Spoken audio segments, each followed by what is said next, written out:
Et regarde voir, et je touche rien. Là, tu filmes jusqu'à ce qu'il soit mort. Hein.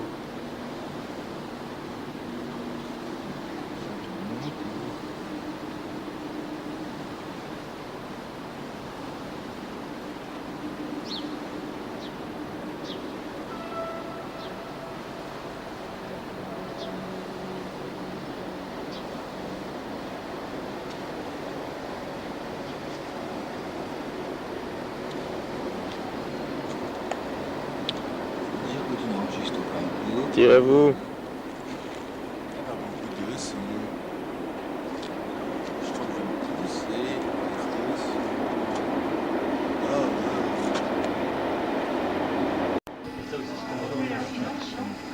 Deux unités, donc si vous avez une unité automatique et une unité manuelle apparemment. Ah non, non, c'est pas. Là, nous pouvons vider. Là, mais pendant la saison de réception, le vidéo aussi là. D'abord, c'est uniquement pour l'emballage définitif.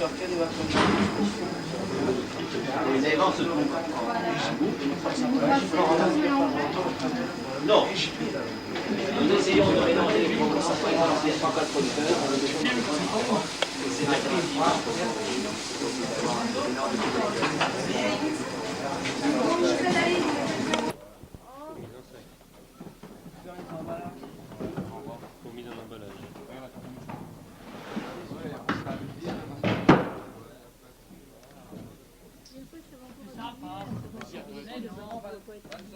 C'est là la manette.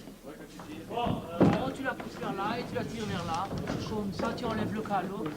Ouais, enlève ta main. Oui. Parce que je croyais dans les temps de kilos, ça vide.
Il est tout à fait normal, ou il est tout à fait normal que vos responsables viennent ici au magasin de primates, compte tenu que le houblon va être producteur, que ce soit lui, son fils, son père, peu importe.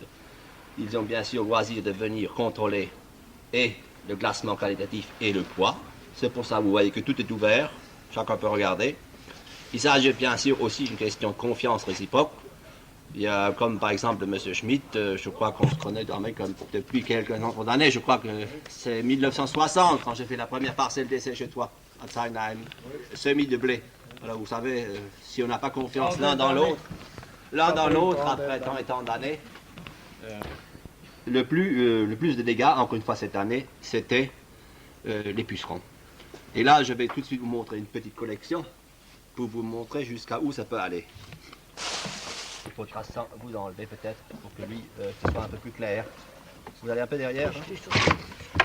La couleur, il y a déjà cela là-dedans, du frottis. Et alors là, il y a déjà des petits pépins qui se sont produits. Vous voyez la différence. Donc, classement, c'est tous la variété locale. Classement qualitatif, c'est le 0, c'est le premier choix, c'est le deuxième choix. Pratiquement, il y a eu très exceptionnellement du troisième choix cette année. Je crois que, si je ne me trompe, il y a une dizaine de balles cette année. Et ce n'est uniquement que du puceron. Donc, variété locale, le Strichelspalt, le houblon qui se classe en deux catégories de variétés. D'une part, les variétés à arôme, c'est-à-dire de bon goût, qui est la variété locale, le Strichelspalt, et les autres variétés dites riches en matière amère. Vous les mettre derrière, qui sont d'une part la variété précoce, le Nortenprever, que vous voyez ici. Attendez, on va mettre ça comme ça, et le Preversgold. Le Nortenprever, vous voyez, il y a une différence de cône. Là, il faut estomper un peu parce que ce houblon était pressé, souffré et pressé. Je vous dis tout de suite que pratiquement là, nous faisons 60%. 58 ou 60 au point de vue quantité. Hein. Preversgold. Donc, vous voyez les trois variétés, la variété locale. Vous voyez que là, ces deux échantillons correspondent à ça. Bien sûr, je vous ai mis du beau houblon. Oui. Je vais le mettre là-bas, oui. Pour le... zéro. Oui, tu dois avoir un 0 quelque part. Attendez, on va le mettre ça comme ça. Il y en a encore des Strichelspalt. C'est bon. On l'enlève, ce zéro là? Non, ou encore. Non, on ne le verra plus. Mettez-le, enlèvez-le. Voilà. C'est bon. Ah oui. Ah ben, on va mettre Strichelspalt 0. Vous enlevez aussi les deux autres. Donnez les deux autres. D'accord. Et alors, je vais vous montrer tout de suite. Alors là, le houblon de Monsieur Schmitt, et son fils, il est bien vert. Si vraiment on veut pinailler, ce qu'on peut lui reprocher, et ça, lui, il me l'a dit tout de suite en venant, le dernier, il a eu un peu un coup de vent. Vous voyez? C'est du frottis. Wenschler, ça, montez ce fait ça, c'est un coup de frottis, c'est les derniers houblons qui ont eu ça. Ma foi, c'est un petit défaut. C'est pas grave, le houblon il est bien cueilli, il est bien sec, vous voyez qu'il est bien vert encore. Il ne faut pas oublier que ces houblons ont été cueillis quand, M. Schmitt? Bon, ça fait pratiquement 4 semaines. Et pour que le houblon se conserve tel quel, il faut que premièrement qu'il a été bien séché et aussi qu'il a été bien stocké. Monsieur Schmitt est le seul encore d'une cuma de combien vous étiez au départ? 27. 27 exploitants. Et c'est de Suisse le seul qui reste.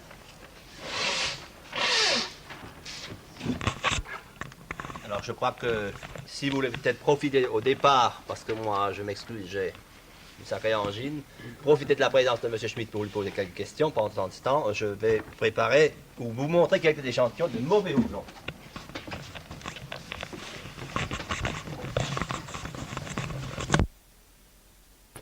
Il y avait 27 dans la coopérative. Tout le monde, enfin, la plupart des agriculteurs avaient un peu de houblon.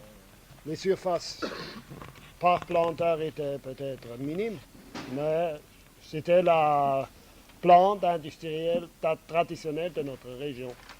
Puis le houblon a été remplacé par le tapas parce que le tapas était beaucoup plus, et est encore plus rentable en point de vue surface que le houblon.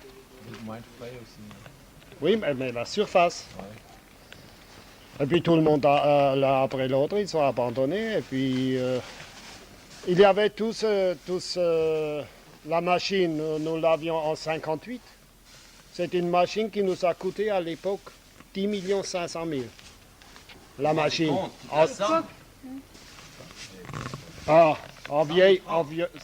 Oui, en ce moment, 105 000 francs actuels.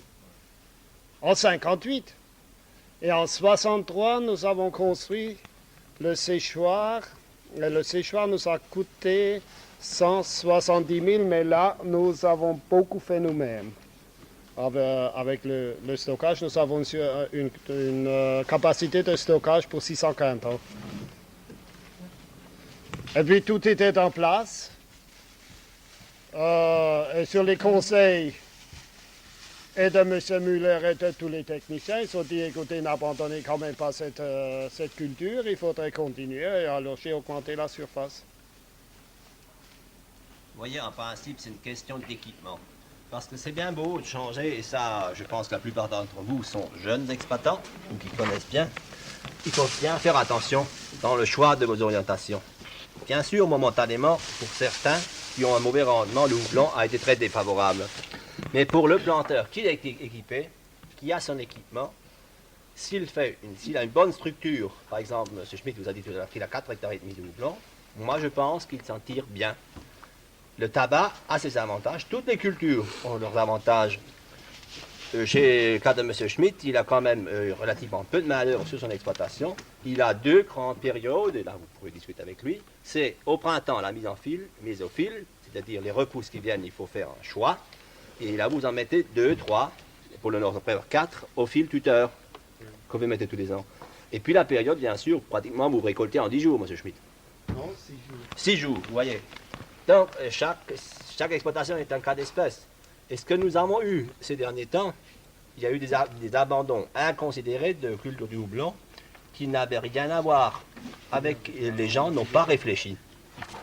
Parce qu'ils se sont bien des fois lancés dans une autre spéculation qu'ils ne connaissaient pas, et dans beaucoup de cas qui présentent au moins autant d'aléas économiques que le houblon. Et bien sûr, chacun est libre, nous sommes quand même en démocratie, et chacun peut faire ce qu'il veut. Ce que nous, la coopérative, ce que nous demandons, c'est quand même un délai de préavis de 2 ans. Parce qu'il ne faut pas oublier quand même que le producteur ne vend pas lui-même. Il apporte la marchandise à sa coopérative. Mais si la coopérative veut vendre à son lieu et place, il faut quand même qu'elle connaisse à peu près les surfaces ou l'évolution prévisible des surfaces. Pour pas qu'elle en vende de trop. Voilà. Le conflit au niveau des produits de la vente. De la vente? Oui. Non, je ne crois pas, parce que nous avons fait, et M. Müller peut en témoigner, avec les installations que nous avons toujours réussi, et ils l'ont toujours dit, vous faites votre qualité sur le séchoir. Parce que nous avons toujours réussi à faire de la qualité. Alors là, avec eux, on n'avait pas de conflit. Ou bien je vous ai mal compris. Non, je pense que M. Freiss voulait faire allusion à autre chose. La coopérative de houblon d'Alsace recoupe actuellement l'ensemble des producteurs. Oui, Il fut quand même un temps où la famille houblonnière d'Alsace était divisée en deux. Ceux qui traditionnellement sont restés à la coopérative, qui a été créée en 1939, grâce à l'initiative du sénateur Urban à l'époque.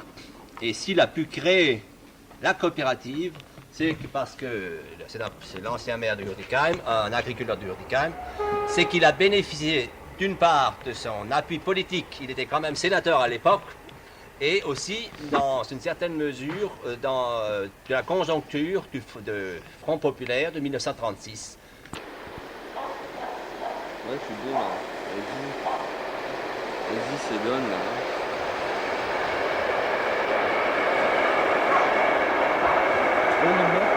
Ce matin, tu sais, les jeunes qui voulaient une fois pas dedans. Je te dis Samson. Oui, Samson. Tu te Batterie à plat. La raison pourquoi il y a le vent dans les choses tellement chuté ces derniers temps, justement, c'est la prestation très forte de cette Batterie. Les Allemands ont fait un énorme travail et qui semble dire bon, c'est fou, bien sûr, ils n'ont pas la logique. Regarde, hein, ça tourne. Ça tourne. Il manque quelque chose ici pour le premier choix. Là, vous avez un petit c'est toujours du Prévost ici. Hein. C'est du Prévost qui a eu une attaque précoce. Le petit engin qui Mais il est con, oui. Arrête, tu filmes. C'est très grave, effectivement, mais il faut quand même dire que les parts importantes ont été faites et nous avons des producteurs, écoute, je te cite un cas, chez vous, nous sommes plus à livrer 3 traitements. Absolument rien. Disons que... Il avait quoi comme contenu? Hein? Il avait quoi comme contenu? Des 6P, de record 6P. Mais 6000 litres pour 1 hectare par an. Il y a aussi du bijoutionnage, oui, je crois, à part celle de Fritoxane. Mais comme dit, des fois aussi des problèmes de date, d'heure. Nous avons quand même par exemple le lanat, c'est un carbamat, ou le thiodin que nous avons essayé cette année, qu'il faut une certaine chaleur pour donner une bonne efficacité.